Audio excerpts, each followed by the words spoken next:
Você pode morar no campo ou na cidade, mas todos dependemos de forma direta ou indiretamente da natureza. É ela quem provê o material para construirmos as nossas casas, fazermos as nossas roupas. É ela quem provê a água que a gente bebe e o nosso alimento. E essa relação com a natureza está presente em histórias muito antigas por todo o mundo. E essas histórias estão reunidas aqui, nesse livro, Contos da Natureza, publicado pela WMF Martins Fontes. Esse livro ele traz contos da Austrália, da Nigéria, do Cazaquistão.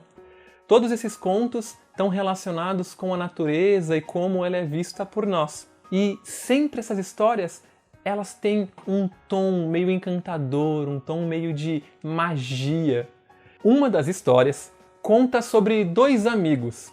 Eles eram muito generosos e encontraram um tesouro.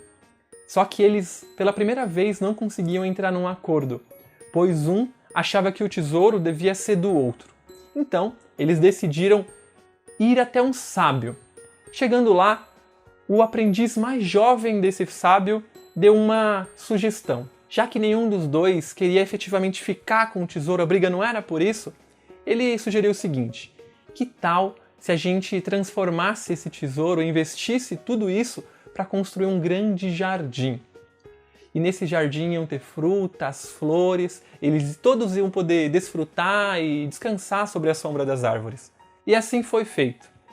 Deram todo o tesouro para o menino e ele teve a missão de ir até a cidade para comprar as mais diversas árvores, os mais diversos tipos de sementes. O menino foi então até a cidade, ficou deslumbrado, pois ele não conhecia, nunca tinha visto o centro da cidade, o centro comercial, ficou encantado com tudo.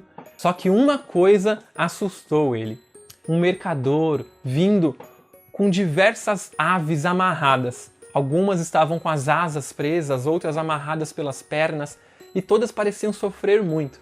E ele perguntou: mas para que você está prendendo todas essas aves? Elas vão servir ao rei.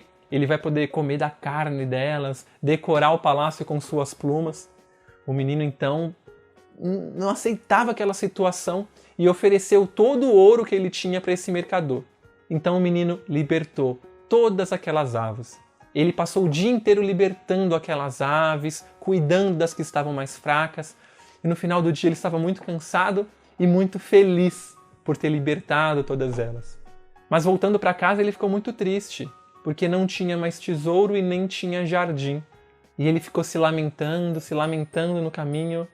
E uma das aves ouviu o lamento do menino. Ela então reuniu todas as aves, as que tinham sido libertadas e outras que quiseram ajudar também. E elas trouxeram para o menino, em seus bicos, as mais diversas sementes e plantas para ajudar no jardim. Os pelicanos traziam a sua boca cheia de água. E magicamente, no mesmo instante, começou a brotar árvores diferentes que o menino nunca tinha visto. E o jardim surgiu. E aquele jardim era um jardim mágico, que brotou da generosidade de dois amigos e de um sonho de um menino. E essa foi apenas uma das histórias, só que o livro é muito mais rico que isso. Porque antes de cada história ele traz uma página com um contexto histórico e social, digamos assim, do local de onde a história veio. E ele também, depois da história, ele propõe uma atividade para fazer com a criança. E são atividades que aproximam a criança da natureza. E assim, as atividades dá para ser feita em casa, até para quem mora em apartamento. Então, uma delas é você plantar um pezinho de tomate num vaso. Ou então fazer um pequeno comedouro de passarinhos para os pássaros locais, colocar em algum lugar.